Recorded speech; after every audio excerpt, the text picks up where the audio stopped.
अब हमें geeky young और टॉबी को दिखाया जाता है, जहाँ गीकी यंग उससे बोलता है हमारे पास 6 रैंक वाली मून फॉक्स है, तो फिर तुम कैसे मरना चाहोगे। अब गाँव वहाँ पर अनाउंस कर देता है मैच को स्टार्ट किया जाए। अब दोनों ही लोग अपने अपने सोल पेट को बाहर निकाल लेते हैं, जहाँ पर गीकी यंग अपनी सरपेंट को बाहर निकाल लेता है और साथ ही टॉबी के ऊपर अपनी खंजर से अटैक कर देता है, मगर टॉबी उसकी खंजर को दूर कर देता है। अब मोय उस सरपेंट के ऊपर अटैक कर देता है, जहाँ वो अपनी पंजों से उसके शरीर पर स्क्रैच मारता है, मगर उसे कोई भी फर्क नहीं पड़ता इस अटैक से।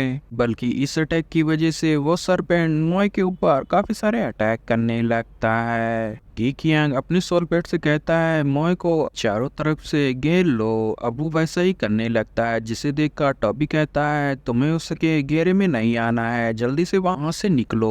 अब मोय वहां से जल्दी से कूद जाता है। ये देखकर वो सरपेंट फिर से उसकी तरफ दौड़ता है। तभी गीकी यंग उससे बोलता है उसके ऊपर पॉइजन अटैक करो। अब वो उसके ऊपर पॉइजन अटैक करता है, मगर मोय उसके पॉइजन अटैक से भी बच जाता है, मगर तभी एक पॉइजन उसकी पूंछ पर पड़ जाती है। वो उसे झटक कर खत्म कर देता है। अब गीकी यंग अपनी सरपेंट से बोलता है अपनी फोर्ट को बचकर जाने मत दो। अब वो सरपेंट फिर से मोय के ऊपर अटैक करता है। तभी टॉबी मोय से कहता है उसके ऊपर एम्बुश करो। अब वो अपनी एम्बुश अटैक से तुरंत ही तेजी से सरपेंट के पीछे चला जाता है और पीछे से उसके ऊपर अटैक कर देता है। ये देखकर गीकी यंग कहने लगता है तुम्हारा ये एम्बुश अटैक तो काफी बढ़िया था, मगर मेरा सरपेंट तुम्हारी फॉक्स को खा जाएगा। वो काफी सारे अटैक करने लगता है, साथ ही अपनी पूंछ से भी उसके ऊपर अटैक करने की कोशिश करता है, मगर मोय उन सारे ही अटैक से बच रहा होता है। अब ये देखकर टॉबी भी परेशान हो जाता है। अब टॉबी मौका देखकर गीकी यंग के ऊपर अपनी खंजर से अटैक कर देता है, मगर तभी उसका सोल पेट उसे चारों तरफ से घेर लेता है, जिसकी वजह से उसका ये अटैक कोई भी काम का नहीं होता। अब टॉबी मोय से बोलता है उसके ऊपर स्लैश अटैक करो। मोय वैसा ही करता है और उसके ऊपर काफी सारे स्लैश अटैक करता है, मगर उस सरपेंट को कुछ भी असर नहीं होता। अब हमें टॉबी की रूममेट के पास दूसरी लड़की आके उससे कहने लगती है ये तो कितना अनलकी है, तुम्हारा रूममेट तो गीकी यंग के द्वारा मारा जाएगा।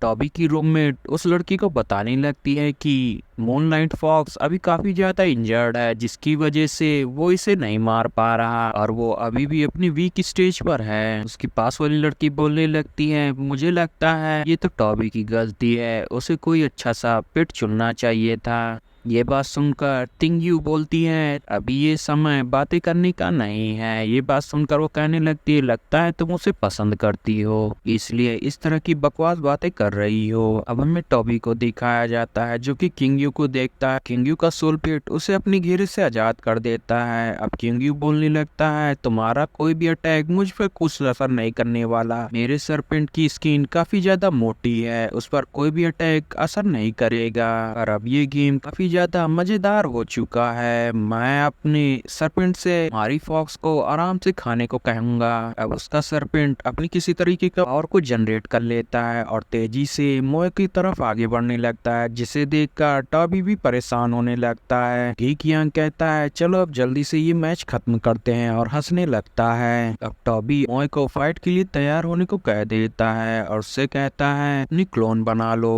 मोय अपने 2 क्लोन बना लेता है, जहाँ एक क्लोन से वो उसको चकमा देता है और दूसरे क्लोन से उस सरपेंट के मुंह के अंदर चला जाता है, जिसे देखकर गीकी यंग हंसने लगता है और कहता है ये तो काफी अच्छा तरीका था मरने का। तभी गीकी यंग देखता है कि उसका सरपेंट तड़पने लगता है। तभी मोय से बोलता है मून ब्लेड करो। अब वो ऐसा ही करता है, जिसकी वजह से वो सरपेंट वहीं पर मारा जाता है। मोय अब अपने रियल फॉर्म में आ जाता है, जिसे देखकर काओ भी हैरान हो जाता है और कहने लगता है तुम्हारी हिम्मत कैसे हुई मुझे धोखे में रखने की। वही कियांग की तो हालत ही खराब हो जाती है। अब हमें तिंग यू को दिखाया जाता है जो कि उसी बुक के पेज को याद करने लगती है। वहीं उसके पास खड़ा फेंग यू कहने लगता है सच में मूनलाइट फॉक्स तो अपनी पावर को छिपाने में काफी ज्यादा माहिर है। अब काओ का सर्वे टॉबी को विनर अनाउंस कर देता है। ये बात सुनकर गीकी यंग परेशान हो जाता है और अपनी खंजर से ही नीचे गिर जाता है। गीकी यंग उस खंजर को ले लेता है और खड़े होते हुए कहता है मैं अच्छे से मरूंगा और उस खंजर की मदद से अपने आप को मार लेता है। अब टॉबी मॉय को अपने पास रख लेता है और साथ ही अपने खंजर को उठाते हुए वहां से जाने लगता है। अब ये सारी चीजें काओ देख रहा होता और कहता है, मैंने सोचा था कि फॉक्स तो काफी कमजोर होगी और ये मारा जाएगा, मगर ये लड़का तो काफी ज्यादा चालाक है, वैसे ही जैसे इसकी फॉक्स है। मुझे यांग फैमिली के ऑर्डर को पालन करना होगा,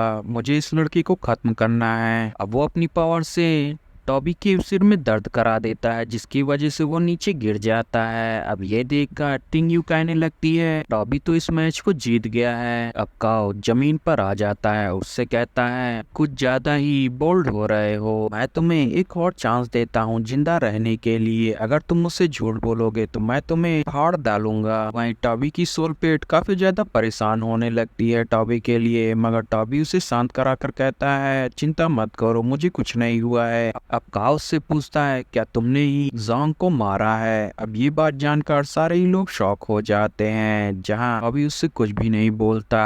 अब ये देखकर काओ उसके ऊपर और भी ज्यादा पावर से अटैक करता है, जिसकी वजह से वो बेहोश हो जाता है। अब ये देखकर काओ कहने लगता है, तुम तो काफी ज्यादा टफ हो, अब तुम मेरे भेड़िए का खाना बनोगे।